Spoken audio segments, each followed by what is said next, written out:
जरा सोचिए, सुबह नींद खुले और खिड़की के बाहर देखें तो कुछ भी नहीं, बस सफेद धुंध की एक मोटी चादर।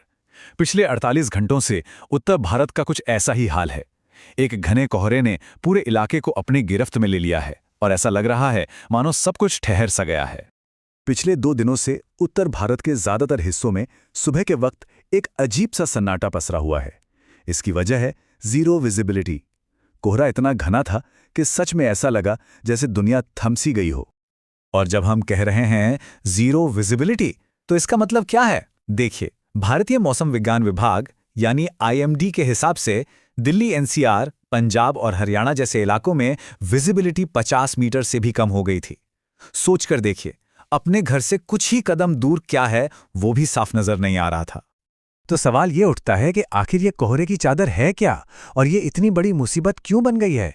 चलिए इसी को थोड़ा और करीब से समझते हैं। IMD इसे टेक्निकली घना से बहुत घना कोहरा कह रहा है। अगर आसान भाषा में समझें तो हवा में नमी और ठंड का एक ऐसा परफेक्ट कॉकटेल तैयार हो गया है जिसने एक ऐसी मोटी परत बना दी है जो सूरज की हल्की फुल्की धूप से भी टस से मस नहीं हो रही। अब बात करते हैं इसके सबसे बड़े और सीधे असर की। इस कोहरे ने ना पूरे के पूरे ट्रांसपोर्ट नेटवर्क को जैसे जाम करके रख दिया है, चाहे वो हवाई सफर हो, ट्रेन हो या फिर सड़क।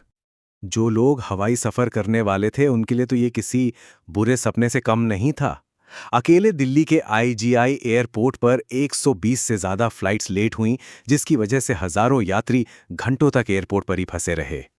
और बात सिर्फ लेट होने तक ही नहीं रुकी, 30 से ज्यादा विमान तो दिल्ली में लैंड ही नहीं कर पाए। उन्हें जयपुर जैसे पास के एयरपोर्ट्स पर डाइवर्ट करना पड़ा। तो अब सवाल यह है कि भाई कुछ फ्लाइट्स लैंड कर गईं और कुछ नहीं। ऐसा क्यों हुआ? इसकी वजह है एक खास टेक्नोलॉजी जिसे कैट 3 कहते हैं। यह एक एडवांस्ड लैंडिंग सिस्टम है जो पायलट को लगभग जीरो विजिबिलिटी में भी प्लेन को सेफली लैंड कराने में मदद करता है। तो जिन विमानों में यह सिस्टम नहीं था, उन्हें डाइवर्ट करने के अलावा कोई और चारा ही नहीं था। अब जरा आसमान से उतरकर जमीन पर यानी रेलवे की बात करते हैं। यहां भी हाल कुछ अच्छा नहीं था। राजधानी और शताब्दी जैसी टॉप ट्रेनें भी 1.5 घंटे से लेकर 6-6 घंटे तक लेट चल रही थीं। तो जाहिर है इसे देखते हुए अधिकारियों ने कुछ सीधी और साफ सलाह जारी की है। अगर हवाई सफर कर रहे हैं तो घर से निकलने से पहले अपनी फ्लाइट का स्टेटस जरूर चेक कर लें। ट्रेन से जा रहे हैं तो मानकर चलें कि देरी होगी, और अगर सड़क पर गाड़ी चला रहे हैं तो स्पीड बहुत कम रखें और फॉग लैम्प का इस्तेमाल जरूर करें। ट्रांसपोर्ट की दिक्कतें तो एक तरफ हैं, लेकिन इस संकट का एक और बहुत गंभीर पहलू है जो सीधा हमारी सेहत से जुड़ा है। चलिए देखते हैं कि ये कोहरा हमें बीमार कैसे कर रहा है। डॉक्टर इसे सिर्फ कोहरा नहीं बल्कि कोहरे और प्रदूषण का एक जहरीला कॉकटेल बता रहे हैं, और नतीजा वो चौंकाने वाला है। सिर्फ कुछ ही दिनों में अस्थमा के मामलों में 25% की बढ़ोतरी हुई है और बुजुर्गों में सांस फूलने की शिकायतें 20% तक बढ़ गई हैं। तो ऐसे में डॉक्टर क्या सलाह दे रहे हैं? कुछ बहुत ही सिंपल लेकिन जरूरी बातें हैं। सुबह की सैर पर बिल्कुल ना जाएं। अगर बाहर निकलना ही पड़े तो N95 मास्क जरूर पहनें, और अगर आंखों में जलन या गले में खराश जैसी कोई भी परेशानी हो तो उसे बिल्कुल भी नजरअंदाज ना करें। अब एक सवाल जो शायद सबके दिमाग में है कि आखिर ये कोहरा इतना जिद्दी क्यों है, मतलब ये हट क्यों नहीं रहा?